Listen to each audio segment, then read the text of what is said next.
Está aqui comigo o ortopedista Rodrigo Pereira. Muito boa tarde, bem-vindo à nossa programação. Boa tarde, Lu. Boa tarde a todos os telespectadores. É um prazer estar aqui novamente falando de mais um tema importante.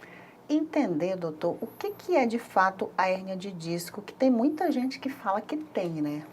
É justamente isso, né? Para a gente entender melhor o que é uma hérnia de disco, a gente precisa entender o que é o disco primeiro.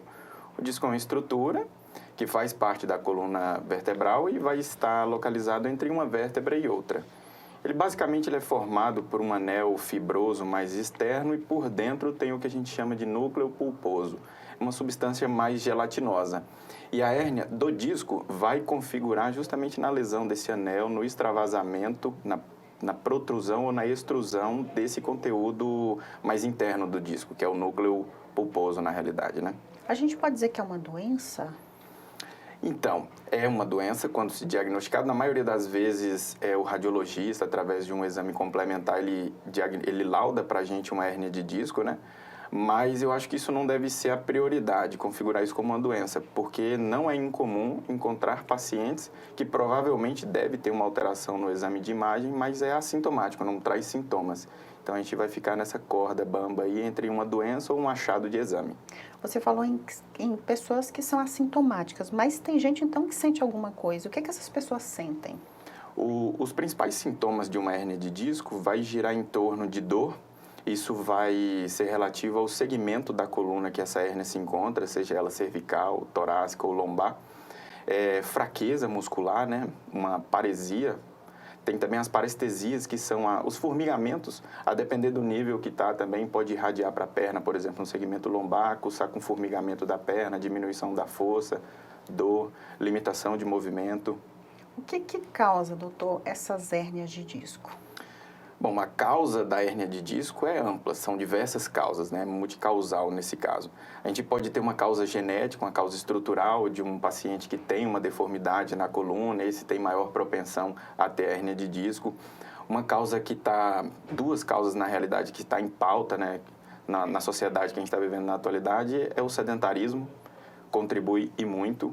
A obesidade também, a obesidade, hoje tem gente que aposta que ela não é uma doença, mas é uma doença e é um fator para ter mais hérnia de disco, isso não tenha dúvida. O sedentarismo, como eu já disse, a má postura também influencia bastante. O esforço físico mal realizado no seu dia a dia, seja no trabalho, seja em casa. Então, tem diversas causas para o acometimento da coluna. Vamos falar de tratamento. Como é que é feito o tratamento? Tem cura?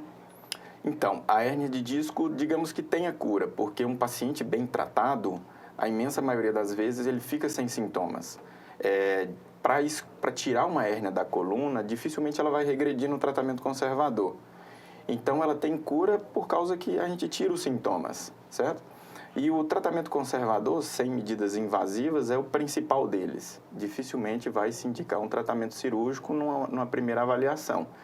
E aqui é um grande drama dessa doença porque o tratamento conservador ele é difícil, porque depende do paciente.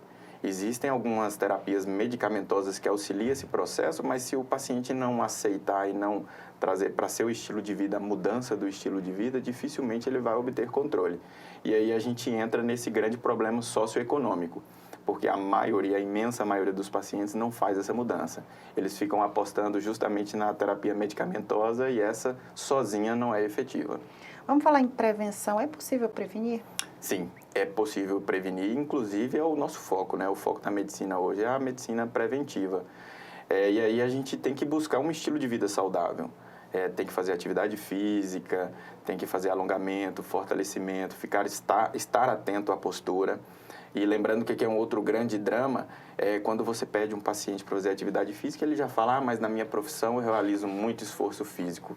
E existe um abismo entre atividade física e esforço físico. Na maioria das vezes, é difícil de entender isso. Mas a prevenção vai consistir principalmente nessa mudança do estilo de vida. E existe até uma máxima que a gente fala que a hérnia de disco é igual à atividade física, né? Tem uma idade mais propícia de aparecer ou pode aparecer em qualquer idade? Pode aparecer em qualquer idade. Normalmente, é mais comum em pacientes acima de 35, 40 anos com um estilo de vida ruim, um estilo de vida sedentário. Lógico, se a gente olhar os nossos avós, as gerações passadas, é uma geração diferente, eles cursavam de uma forma diferente, procuravam ajuda de uma forma menos, como eu poderia dizer, procurava menos ajuda, né? Então, naquela época, era mais comum nos idosos. Hoje, tem se dado mais o diagnóstico em pacientes jovens por essa mudança da geração. Que um paciente jovem, hoje, ele busca mais ajuda, ele vai mais ao médico, faz mais exames. Então, a idade vai sempre girar em torno ali do jovem ao adulto médio para a terceira idade. A gente viu que foi uma das doenças que mais afastaram pessoas do trabalho, mas é uma doença que acaba aposentando essas pessoas ou elas costumam voltar a trabalhar? Aí, essa diferença de auxílio, né, de incapacidade temporária para aposentadoria, vai girar muito em torno da adesão ao tratamento. Tem se acontecido, inclusive já está no ranking já de afastamento e também de aposentadoria a hérnia de disco, mas muito pela falta de adesão. Porque um paciente, eu vou dar um exemplo prático, a gente atende um paciente, na maioria das vezes ele é lavrador, exige muito do segmento lombar, mora na zona rural, não tem acesso à fisioterapia, a auxílios medicamentosos, a mudança do estilo de vida. Mesmo prescrito um bom tratamento conservador, dificilmente esse paciente vai conseguir realizar. Ele vai seguir com a sua alimentação, sua evolução ruim, seus sintomas vão piorar e acaba que resulta numa aposentadoria. Queria muito agradecer a sua participação, muito obrigada. Por nada, é um prazer aqui.